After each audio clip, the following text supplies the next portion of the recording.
Welcome, you pathetic souls, to my underworld of entertainment. I am Monster Master Godzilla, and I am here to give you some entertainment. Now, in honor of Ghostbusters Frozen Empire coming out, I thought I'd bring in the Ghostbuster-A-Thon, starting with the classic, original 1984 film. We'll be starting from the classic 1984 film to the sequel, to the shit-stain one from 2016, up until Afterlife.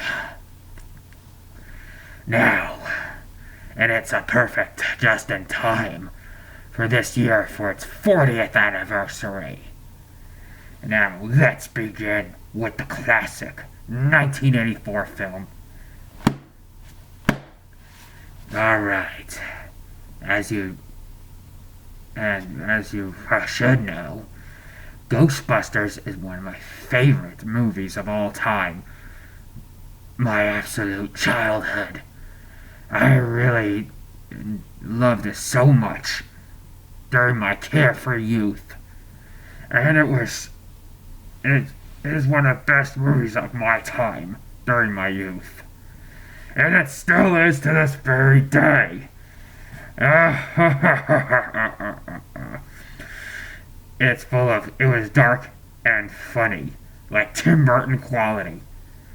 It has an impressive cast, with Bill Murray, Dan Aykroyd, Harold Ramis, Ernie Hudson, Rick Moranis, Sigourney Weaver, and Annie Potts. They are all such amazing actors and actresses, and they were all awesome. They were believable and lovable. The effects are amazing, very sophisticated for 1984. And all the creatures and effects are awesome for their time. It all began when they were at the library, and the librarian discovered a ghost. Bill Murray, the Venkman, played by Bill Murray, and along with Ray Stantz, played by Dan Aykroyd, and Harold and Egon Spengler, played by Harold Ramis, discovered a ghost. Had found the ghost. It was at the library. The ghost is one of the most memorable scenes in film history. And they say this ghost does not like it when people make noise. Being that it's a librarian, the ghost did not like it when you make some noise. So that's why it tries to warn you by doing this.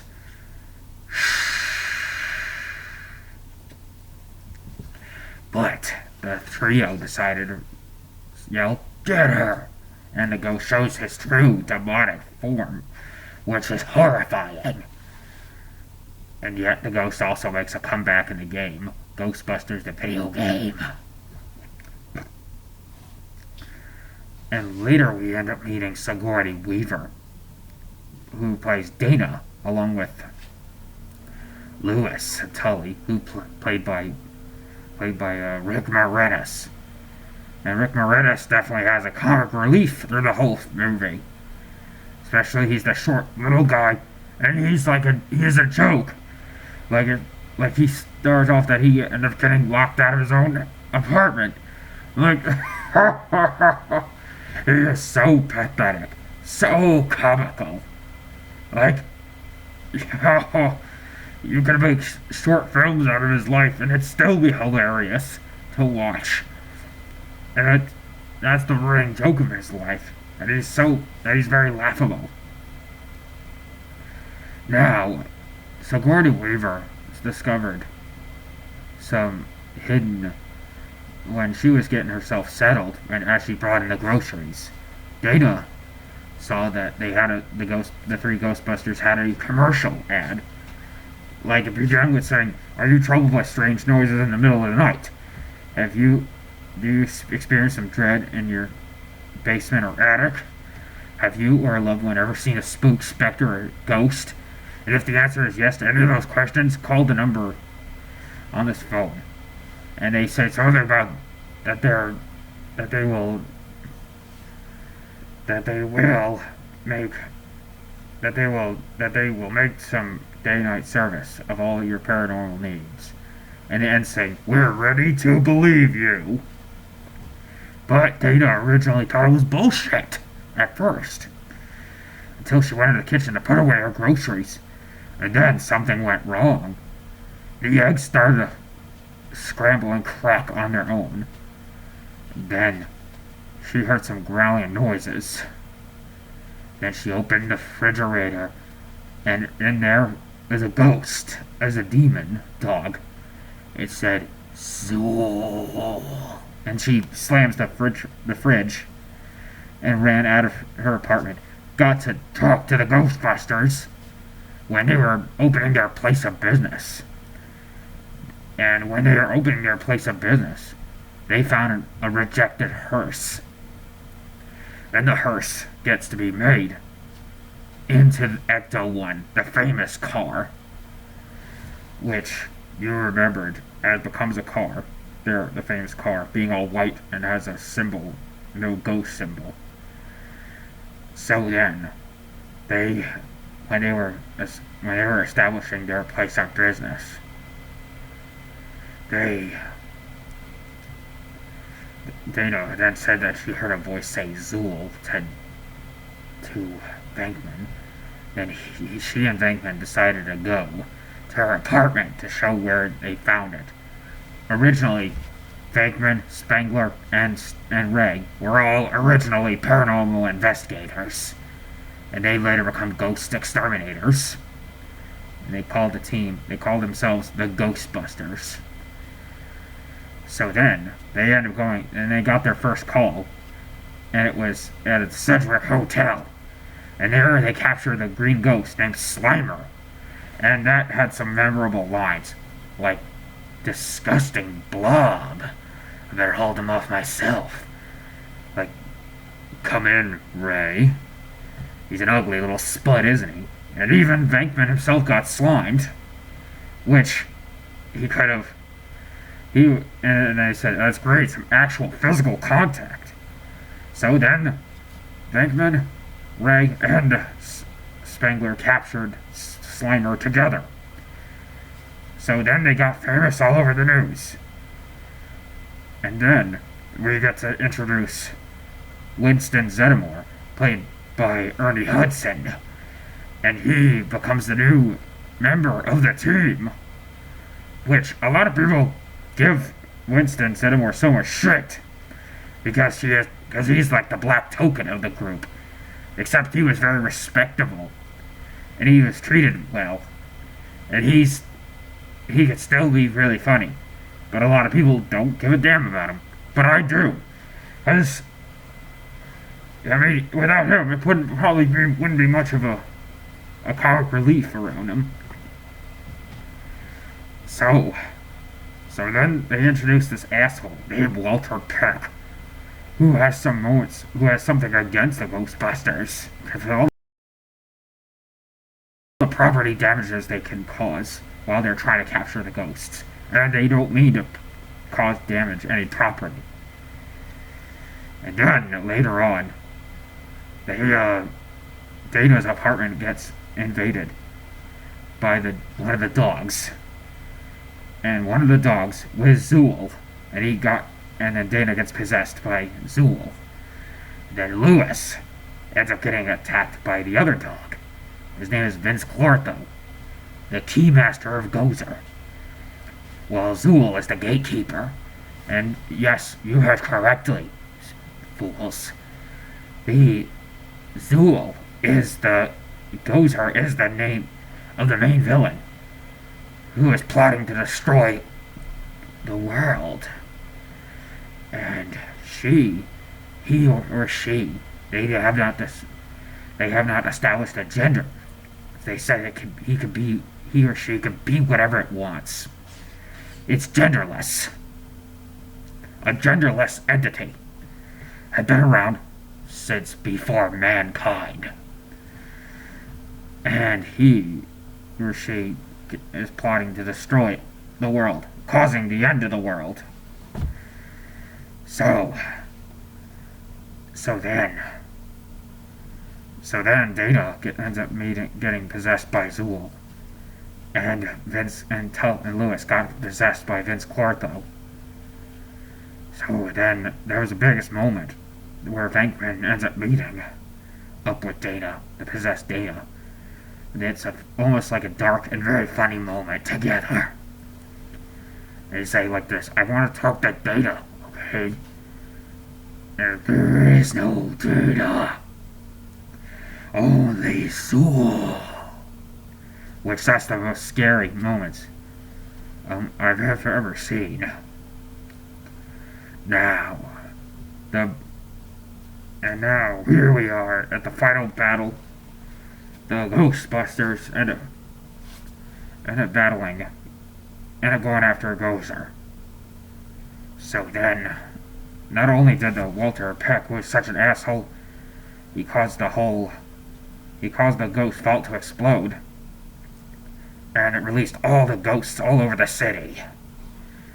And all the ghosts had to recapture every ghost so they could get back in business. So then, after all that, they explained that a worshipper of Gozer was none other than Ivo Shandor. And then, as they were released out of their holding cells, the Ghostbusters then went out to save New York. And as they found the dogs, which is Dana and Lewis, and now they become the dogs, they end up meeting up with Gozer. And they had their moments like saying, I thought Gozer was a man. It could be whatever it wants. And then there's the biggest moment about meeting Gozer. Gozer asks this question, are you a god? To which Ray replied, no. And he said, then die. But then you're supposed to say yes if they ask if you are a god. So the Ghostbusters then end up battling Gozer. Gozer vanishes, but then it tells them that the traveler has come, and they must choose the form of the destructor. But Ray ended up choosing the form of the destructor, and it was the Stay Puft Marshmallow Man, which, my god, the Stay Puft Marshmallow Man is one of the most memorable monsters of all time. It was a guy like Godzilla. It was a guy in a rubber suit with a miniature sets.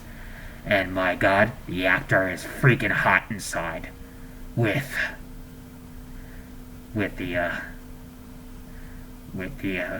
he's all walking and carrying so much weight and climbing on a building in one day, in one take. My god, that's gotta be a struggle.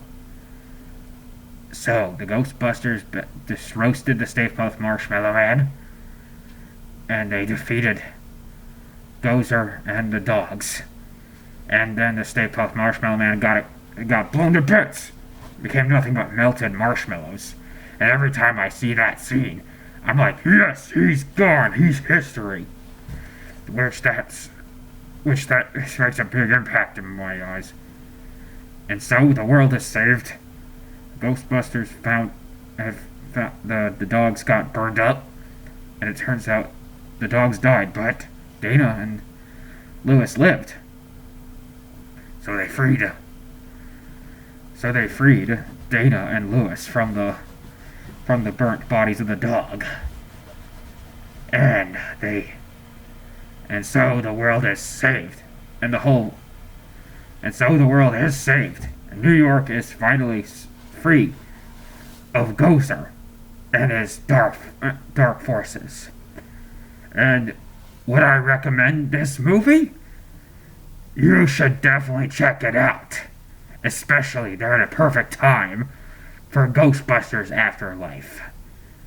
It's one of the best movies I've grown up watching in my carefree youth.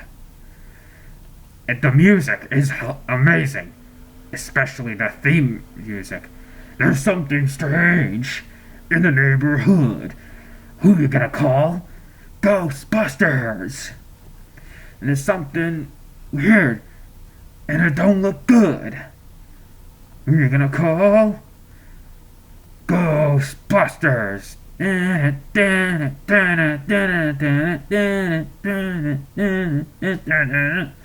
ain't afraid no ghost. So, the effects are amazing for their time. The storylines are awesome, and all the effects and animatronics are phenomenal for their time. It has one of the best dark and funny movies ever made, and it's a must. You should definitely watch it, especially if you're a big horror fan like myself, and getting ready for Halloween. And that's all I have to say right now, folks. Until next time, and I'll see you tonight, my lovelies.